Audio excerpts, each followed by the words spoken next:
우리가 읽은 이 말씀을 가지고 구원받은 사마리아 여인 이라는 제목으로 말씀을 전하도록 하겠습니다. 우리가 요한복음 이 앞장에서 보면은 2장에서 보면은 예수님께서 유월절을 맞아 성전에 들어가셔서 그것을 깨끗게 하시고 그 밤에는 니고데모를 만난 사실에 대해서 우리들이 살펴보았습니다. 그 후에 예수님께서는 유대 땅으로 가셔서 세례를 베푸셨는데 그곳 근처에는 요한도 살렘 가까운 에논에서 세례를 베풀었다. 이렇게 성경은 기록하고 있습니다. 그런데 예수님이 세례를 베푸시는 것이 요한보다 많다. 이런 말이 바리새인들에게 들어갔습니다. 그러니까 바리새인들이 이러한 사실들을 다 파악하고 있다. 정보를 수집하고 있다. 이런 말이 되겠습니다. 사실 바리새인들은 자신들을 독사의 자식들아 이렇게 극단적인 말로 공격하는 세례 요한에 대해서 매우 큰 적대감을 가지고 있었습니다. 마찬가지로 세례 요한보다도 더 큰 세력으로 부각되고 있는 예수님에 대해서 그들은 곱지 않은 시선으로 예수님을 지켜보고 있었다 하는 것을 우리가 이 본문을 통해서 알 수가 있겠습니다. 이러한 바리새인들의 질시 속에서 예수님은 그들과 충돌을 피하고 그러기 위해서 갈릴리로 물러가셨다. 이렇게 성경이 기록하고 있습니다. 예수님께서는 바리새인들이 무서워서 피했다.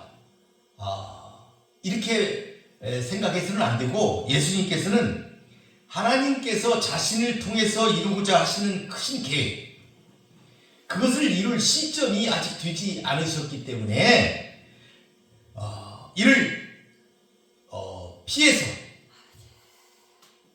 아직 시간이 안 되었기 때문에 피해서 보다 효과적인 사역을 위해서 일단 그 자리를 피해서 갈릴리로 가신 것이다. 이렇게 우리가 알아야 되겠습니다. 그래서 오늘 본문에 보니까 예수님께서 1절부터 보게 되면은 갈릴리로 가시는데 사마리아 땅을 지나게 되었다. 이렇게 기록하고 있습니다. 그러니까 이제 이런 얘기죠. 여기서 성남을 가려면은 광주를 거쳐야 되잖아요. 그와 같이 예수님께서 예루살렘에서 유다 땅에서 갈릴리로 가시려면은 사마리아를 거치게 되어 있습니다. 물론 그 당시에는 유대 사람들이 갈릴리와 예루살렘을 다닐 때에 사마리아 땅을 거치지 않기 위해서 땅을 돌아다녔습니다. 그러니까 사마리아를 너무나 싫어했기 때문에 사마리아 근처에는 가고 싶지가 않았어요. 유대 사람들이. 그래서 사마리아를 둘러서 갔다. 말하자면 여기서 성남을 가는데 광주를 거쳐가기 싫으니까 용인으로 해서 갔다. 이런 얘기가 되겠습니다. 그런데 예수님께서는 사마리아 땅을 지나서 가게 되었다. 이 사마리아는 구약에 보면은 오므리 왕조라는 그 왕조가 있습니다. 그러니까 북이스라엘을 얘기하고 있습니다. 북이스라엘은 여러 왕조가 출몰했죠. 세워지고 망하고 이랬습니다. 그때 오므리 왕조가 있습니다. 우리가 성경에 아합 왕에 대해서 많은 기사를 보고 있는데 이 아합 왕 때에 그때가 오므리 왕조 시대입니다. 이 오므리 왕조가 수도로 세운 곳이 사마리아입니다. 그러니까 오므리 왕조가 수도로 사마리아 성을 지었는데 후에 아수르가 이 북왕국 이스라엘을 멸망시킬 때에 인종이나 종교 혼합 정책을 실시해가지고 혼합이 되었다 하는 것을 우리들이 성경을 통해서 배울 수가 있습니다. 이때 사마리아 주민들은 혈통의 순수성 이것을 상실했습니다. 많은 다른 부족들, 다른 민족들을 그 땅에 이주시켰기 때문에 피가 섞였다. 그래서 혈통이 순수하지 못하게 되었다. 그래서 정통 유대인들이 그들이 혼합된 사람들이다, 혼혈이다 이래가지고 그들을 무시했다.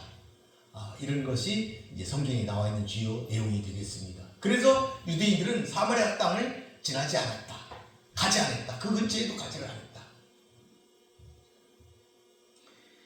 그때 예수님은 그곳 수가성, 그러니까 사마리아의 수가성, 그곳에 있는 야곱의 샘에서 물길로 나온 사마리아 여자 하나를 만나게 됩니다. 그 여인에게 물 한 잔을 청하시며 대화를 시작하게 됩니다. 그런데 그 여인은 이 성경에 보니까 행실이 단정하지를 못했습니다. 남편이 5이고 또 따로 사귀는 사람이 하나 있었습니다. 그래서 지역 사람들로부터도 소외된 상태에 있었다 하는 것을 본문은 말하고 있습니다. 이 소외된 여성과 예수님과의 만남, 아무도 지나지 않는 한낮의 한적한 우물가에서 극적으로 예수님을 만나게 됩니다. 요한이 이처럼 예수님과 이 여인과의 만남을 극적으로 다룬 것은 그분이 세상에 오신 목적, 예수님이 세상에 오신 목적을 아주 구체적으로 선명하게 드러나기 위해서 이 여인과의 만남이 성경에 기록되어 있다.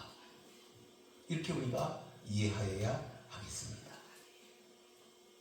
정통 유대인들은 사마리아 사람들을 멸시하고 상종조차 하지 않았지만 예수님께서는 그들에게로 친히 가셨다.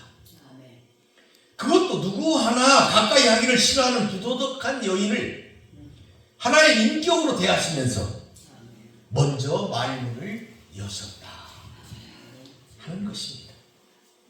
그러니까 예수님에게는 모든 영혼이 다 귀하며 가치가 있었다. 이 세상에 구원받지 못할 정도로 무가치한 사람은 없다. 모든 영혼을 천하보다 귀하게 여기시는 것이 하나님의 기준이다 하는 것을 예수님은 그 행동을 통해서 나타내 보여주셨다 하는 것입니다. 예수님께서는 그 누구도 인정해 주지 않는 오히려 경멸의 대상인 이 여인의 영혼을 구하기 위해서 물을 매개로 해서 자연스럽게 그 여인과 대화를 시작했다. 지금 얘기대로 하면 전도를 하시게 되었다 하는 것이죠. 10절에 보니까 예수께서 대답하여 이르시되 내가 만일 하나님의 선물과 또 내게 물 좀 달라 하는 이가 누구인 줄 알았더라면 내가 그에게 구하였을 것이요 그가 생수를 내게 줬으리라. 그러니까 우리가 이제 이 사마리아 여인의 기사에 대해서 중간부터 읽었는데 그 앞에 보면 뭐라 그러냐면 예수님이 그 여인에게 물 좀 달라 이렇게 부탁을 했어요. 이 유대인의 요청에 이 사마리아 여인은 이분이 예수님인지 몰라요. 그냥 유대인인지만 알고 있는 겁니다. 그래서 이 유대인이 물을 달라고 그러네? 그래서 그가 놀랬다 이 말입니다. 놀랐다. 유대인들은 사마리아인과 상종하지도 않으면서 어째서 사마리아 여자에게 물을 달라 하느냐 이렇게 오히려 반문을 하게 됩니다. 사실 유대인들은 공개된 장소에서는 자기 아내하고도 대화를 잘하지 않습니다. 공개된 장소에서는 자기 아내하고도 얘기를 하지 않아요. 그런데 예수님께서는 알지도 못하는 이 사마리아 여인에게 먼저 말을 걸어오자 그 여인은 예수님의 행동을 의아하게 여기게 된 것이죠. 그러자 예수님은 그 여인의 영적 무지를 지적하신 거예요. 영적 무지. 내가 누구인 줄 알았더라면, 그게 그 말입니다. 네가 내가 누구인 줄 알았더라면. 그러니까 그 여인은 지금 예수님을 몰라보고 있다 이 말이에요. 내가 누구인 줄을. 그분이 예수님이신 줄을 모르고 있는 거예요. 그의 영혼을 구할 수 있는 분이라는 사실을 그가 모르고 있었다. 그러니까 그 여인은 지금 현재 자기 앞에서 말씀하시는 분이 메시아라는 사실을 모르고 있는 거예요. 그 여인은 메시아를 기다리는 여인이에요. 비록 죄악 중에 살고 있지만, 많은 죄를 짓고 있지만 그 여인은 메시아를 기다리고 있는 여인이다. 하나님을 아는 여인이다.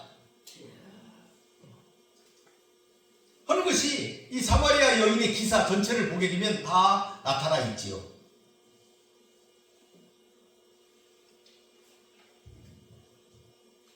그 여인이 영적으로 얼마나 심각한 상태에 있었느냐 하는 것은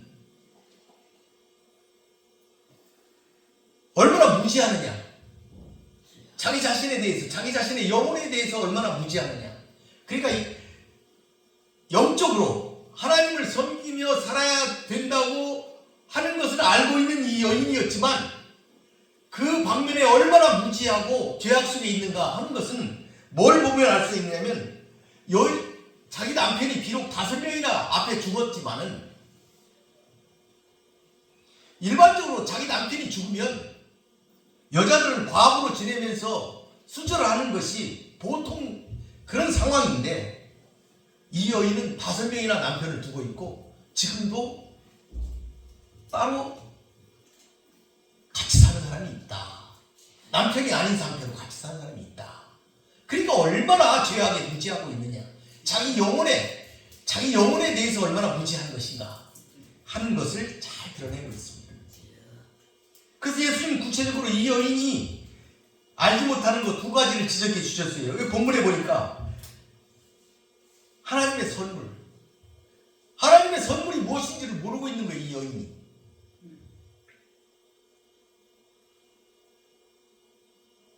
이 선물이 뭐예요? 하나님의 선물이 특별하게 주는 하사품이지 않습니까?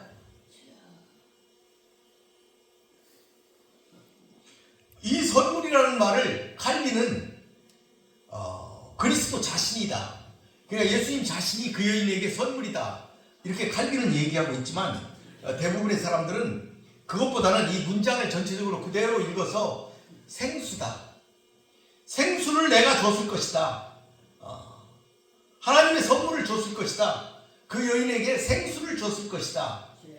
그래서 하나님의 선물이 생수다. 그러니까 그 여인은 하나님의 선물인 생수를 모르고 있었다. 영생하도록 솟아나는 샘물, 영생수를 모르고 있었다 하는 것이죠.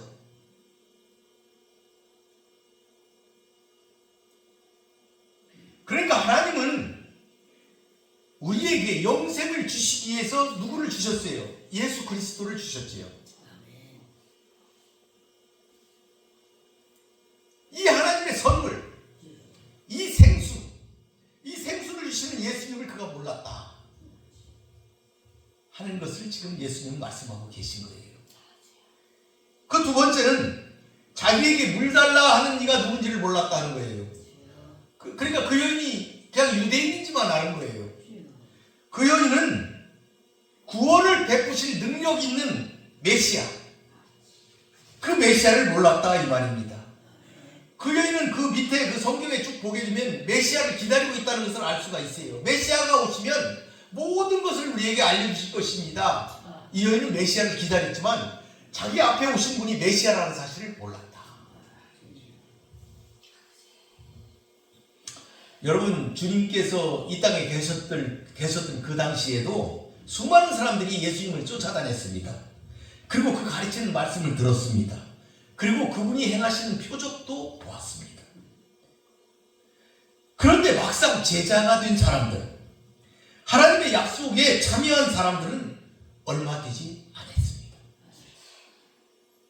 그걸 보면 그리스도께서 부르셔도 그 부르심에 응답한 사람들이 적다, 그 은혜에 참여한 사람들이 적다 하는 것을 우리가 알 수가 있습니다. 물론 이 여인도 예수님의 말씀을 듣는 중에 그분이 메시아라는 사실을 깨닫게 되었지만, 이 세상에는 안타깝게도 평생 하나님의 말씀을 듣고 배우고 교회 다니고 해도 처음과 똑같은, 처음 예수 믿으러 나올 때와 똑같은 이들이 부지기수다, 깨닫지 못하는 자들이 너무나 많다 하는 것을 우리는 알 수가 있겠습니다. 여러분, 예수님의 교훈에 응답한 사람들만 이 생수를 마실 수가 있게 됩니다. 유대인들은 고여있는 물을 죽은 물로, 흐르거나 솟아오르는 물을 생수로 여겼어요. 근데 예수님께서는 이 솟아오르는 생수, 유대인들이 생수라고 여기는 이 물, 이 표현을 통해서 살아 생동감이 넘치는 자신의 교훈과 이 은혜를 그 유대인들이 알고 있는 생명 없는 그 생명력이 없는 그 물, 그것과 대조시켜가지고 그들에게 지금 말씀하고 계시는 겁니다. 그들을 알기 쉽게 지금 그들에게 교훈하고 계신다 하는 것을 우리가 깨닫게 됩니다. 여러분도 생수로 씻음 받고 거듭나는 성도가 되시기를 바라겠습니다. 11절에 보니까 여자가 이르되 주여 물기를 그릇도 없고 이 우물은 깊은데 어디서 당신이 그 생수를 얻겠사옵나이까. 이 여인은 아직도 예수님의 말씀하시는 본질을 지금 이해하지 못하고 있어요. 엉뚱한 대답을 하고 있는 거죠. 그 팔레스틴, 그러니까 유대 땅에 있던 그 사마리아 땅에 있던 그 우물은 보통 우물이 깊어요. 지금 얘기하고 있는 이 우물도 깊이가 한 25m 된다고 합니다. 그 땅은 물이 귀하지 않습니까? 이 물이 귀한 땅이기 때문에 샘이 깊어요. 25m 정도 된다고 해요. 그래서 그 우물에는, 보통 우물에는 염소 가죽으로 두레박을 만들었어요. 염소 가죽으로 두레박을 만들어서 그곳에 비치해 놓고 물이 필요한 사람들은 그걸로 이렇게 뜰 수 있도록 되어 있었는데, 본문에 보는 이 샘에는 그런 두레박이 없었던 것 같아요. 그래서 각자가 긴 줄이 달린 두레박을 가지고 와서 물을 기었던 것으로 보입니다. 그러니까 예수님은 물기를 할 그 줄이나 그릇도 없고 샘은 깊고, 그런데 어떻게 예수님이 당신이 나한테 물을 길어서 줄 수가 있습니까? 하고 엉뚱하게 대답을 했다. 그러니까 그 여자는 이 생수를 단순히 자기가 길는 이 우물의 물로만, 그 물로만 생각하고 있었다 하는 것이죠. 그러니까 이 여인이 볼 때는 그 장소에서 이 유대인이 아무리 남자가 힘이 있어도 자기에게 물을 길어서 생수를 줄 수는 없을 것이다, 이렇게 생각했던 것 같습니다. 그래서 그 여자가 그렇게 얘기를 하는 거죠. 어디서? 이 우물은 깊은데 어디서 구해서 나에게 주겠습니까? 그러니까 말씀하신 생수를 어디서 당신이 구할 수가 있겠느냐? 주님의 말씀에 대해 많은 사람들이 보이는 반응, 그 반응을 이 여인이 보이고 있는 거예요. 어디서? 어째서? 주의 약속을 믿음으로 받아들이는 사람보다 어떻게 이런 일이 가능할지 회의하고 불신하는 사람들이 이 세상에는 훨씬 더 많습니다. 심지어 교회 안에서도 우리가 예수님의 말씀을 전해도 어째서, 어디서, 어떻게 그렇게 할 수가 있겠는가?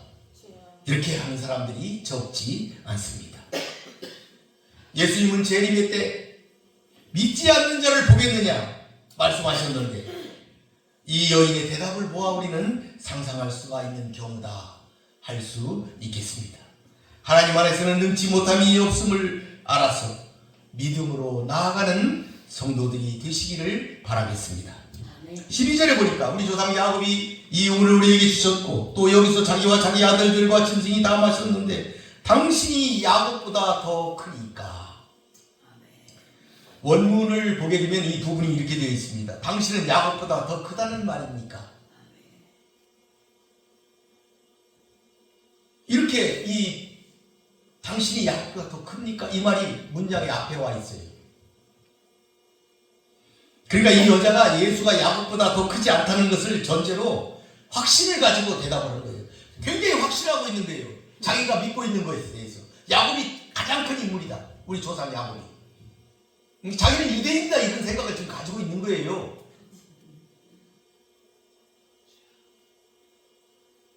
그래서 이 여인은 자기 조상 야곱을 굉장히 자랑스럽게 지금 여기고 있는 거죠. 예수님이 누군지를 확실히 몰라도 결코 야곱보다 더 위대할 수 없다. 선지서자의 확신이었습니다.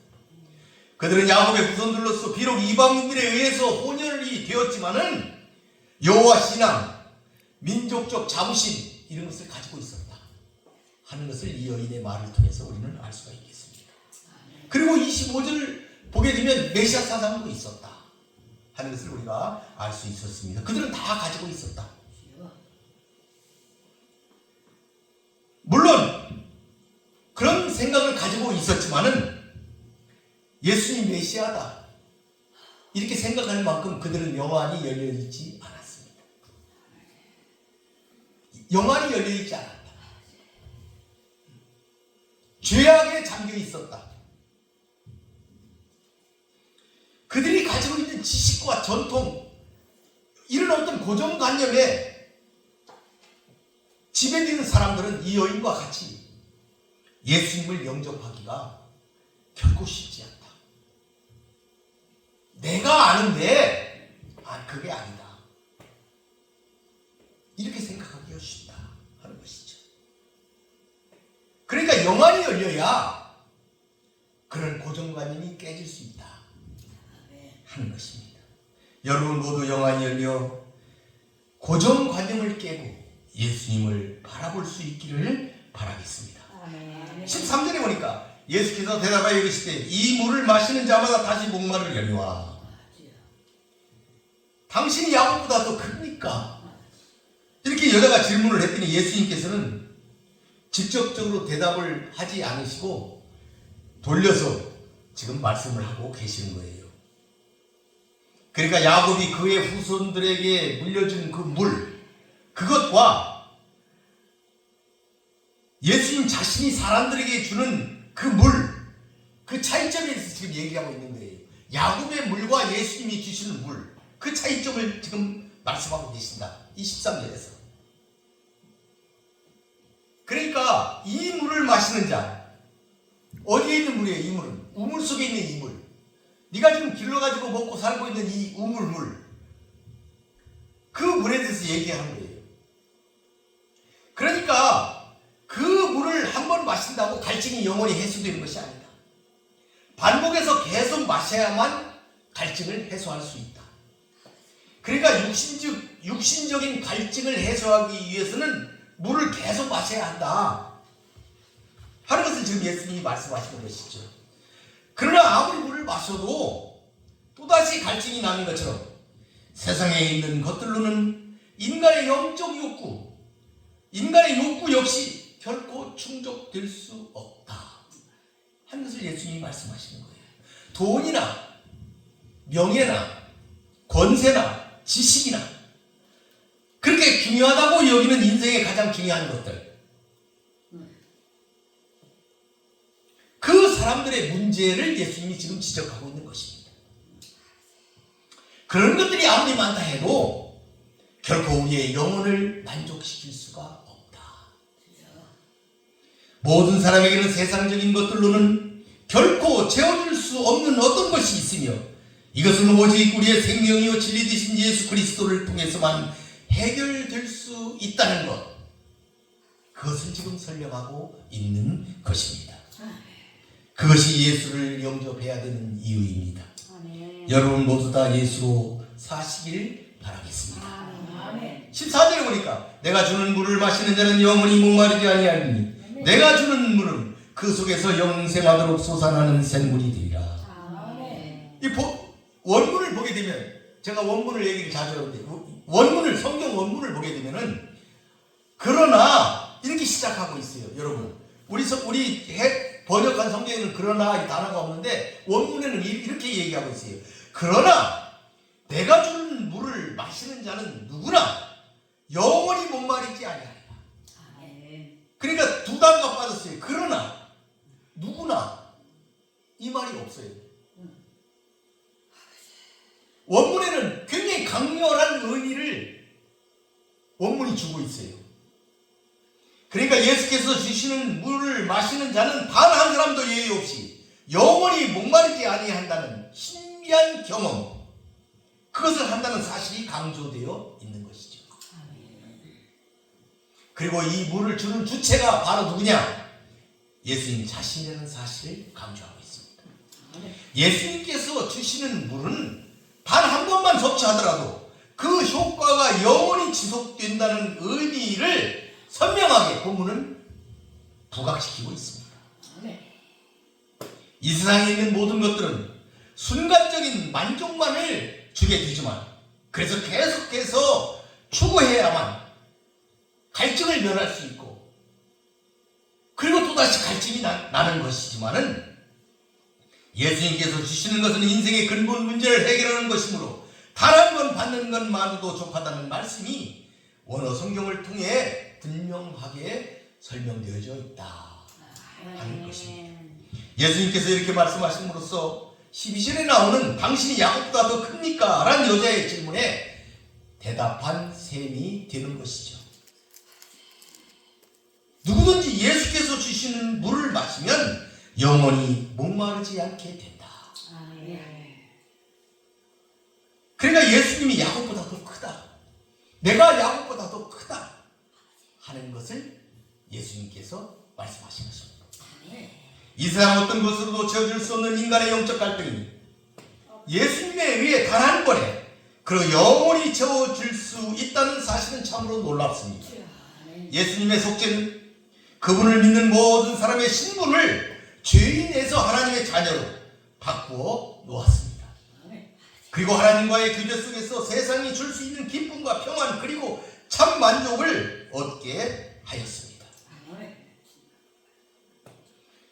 예수님을 믿는 사람들은 인간의 가장 근본 문제인 영적 갈등을 해결해주는 샘물이 그 속에서 끊임없이 솟아나기 때문에 다시는 목마름을 느끼지 않게 된다 하는 것입니다. 영생하도록 솟아오르기 때문이죠. 예수께서 주시는 물은 이것을 마신 사람 속에서 끊임없이 솟아오르는 신비로운 속성을 지니고 있기 때문에 영원토록 영혼의 목마름을 해결하게 됩니다. 영생수다, 이런 말씀이 되겠습니다. 이는 예수께서 주시는 구원이 결코 소멸되지 않으며 이를 얻은 사람에게 영혼의 만족감을 준다는 사실을 가리킵니다.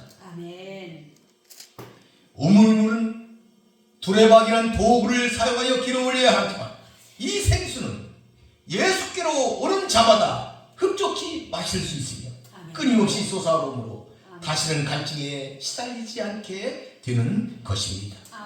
여러분도 이렇게 예수님이 주신 생수로 영혼의 목마름을 해결하시는 성도들이 되시기를 바라겠습니다. 15절에 보니까 여자가 이르되 주여 그런 물을 내게 주사 목마르지도 않고 또 여기 물 기르러 오지도 않게 하옵소서.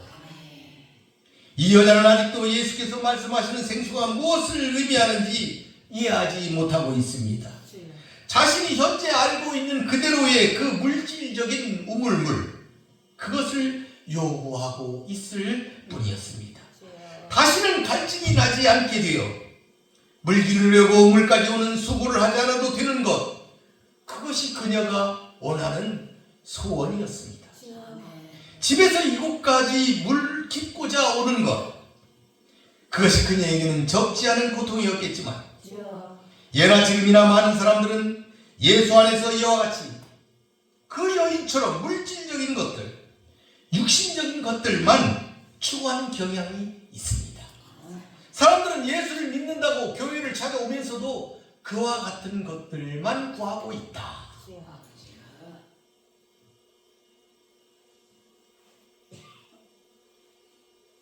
그것을 지금 예수님께서는 지적하고 있는 것입니다. 그들이 믿음이 없기 때문이다 하는 것을 우리는 깨달을 수가 있습니다. 이제 예수님은 이 여자가 영원한 생수를 얻기 위해 그녀의 부도덕한 삶에 대한 계시를 지금 주고 계십니다.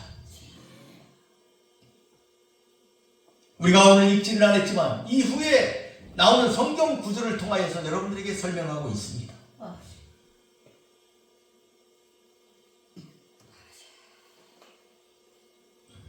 법적으로 5번 결혼하는 것, 그것이 모세율법에 어긋나지는 않습니다. 그런데 유대 교사들은, 랍비들은 2번 혹은 최대 3번까지만 인정하고 있습니다. 그런데 이 여인은 5번이나 이혼을 했지요. 현재도 결혼하지 않고 한 남자와 동거하고 있는 것이 분명합니다. 그러니까 이 여인은 육신의 욕망을 따라 사는 자를 대표하고 있다. 이렇게 볼 수가 있겠습니다. 그런 여인에게서 예수님은 가서 내 남편을 데려오라. 그 여인의 가장 취약한 부분을 건드린 거예요. 내 남편을 데려와봐라.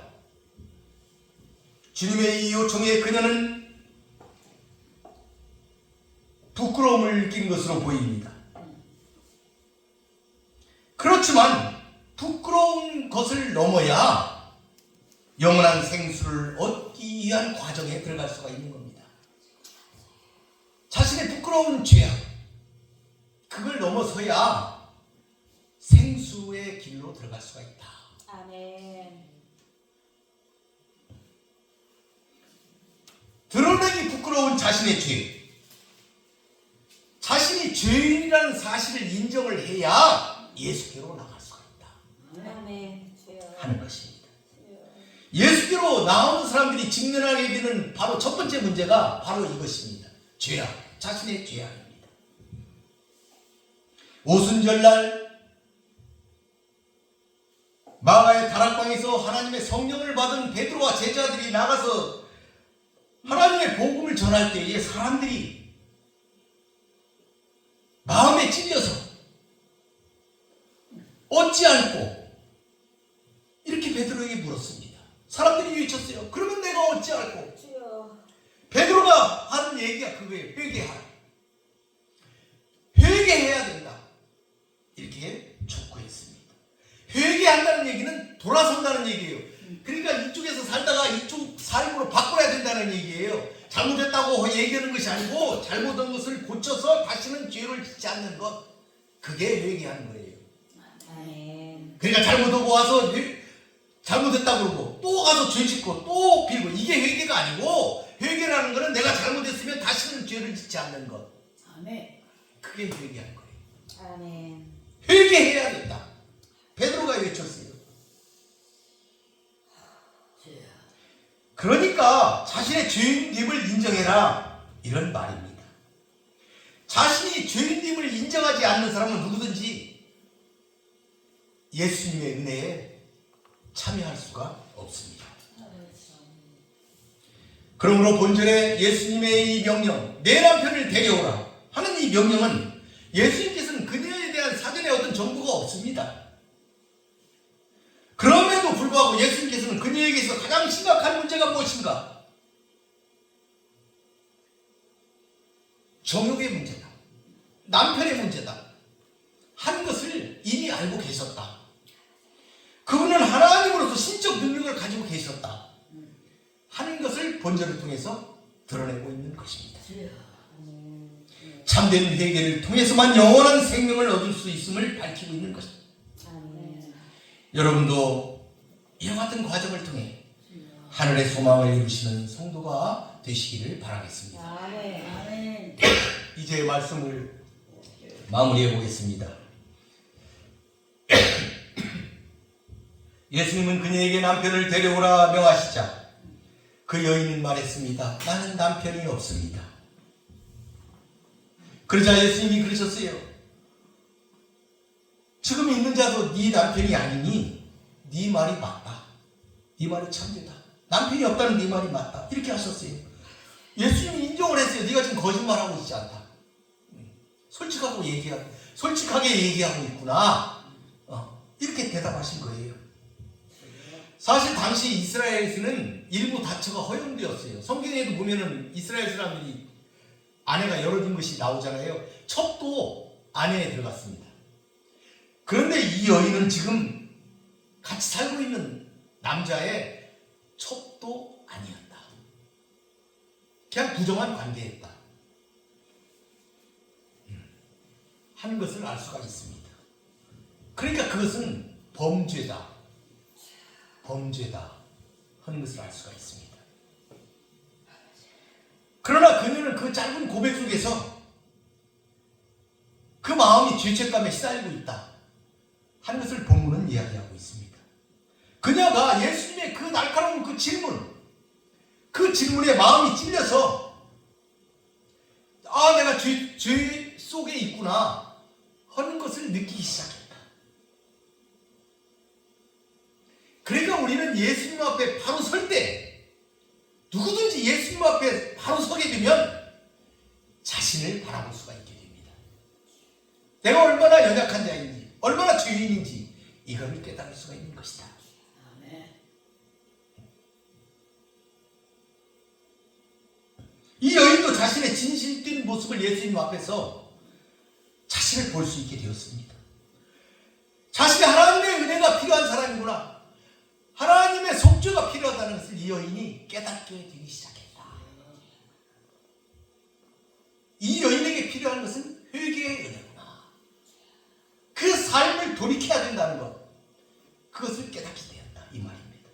예수님은 이러한 과정을 거쳐서 그 여인을 참된 예배로 인도하게 됩니다. 그것이 다음 성경에 나와 있지요. 아버지께 참되게 예배하는 자들은 영과 진리로 예배할 때가 오나니 곧 이때라. 아버지께서는 자기에게 이렇게 예배하는 자들을 찾으시니라. 이렇게 예수님이 그 여인을 참된 예배로 인도하는 것, 그것이 이 사마리아 여인의 사례에서 나오는 결론입니다. 이렇듯 참된 예배로 나아가려 하는 자는 먼저 회개하여야 합니다.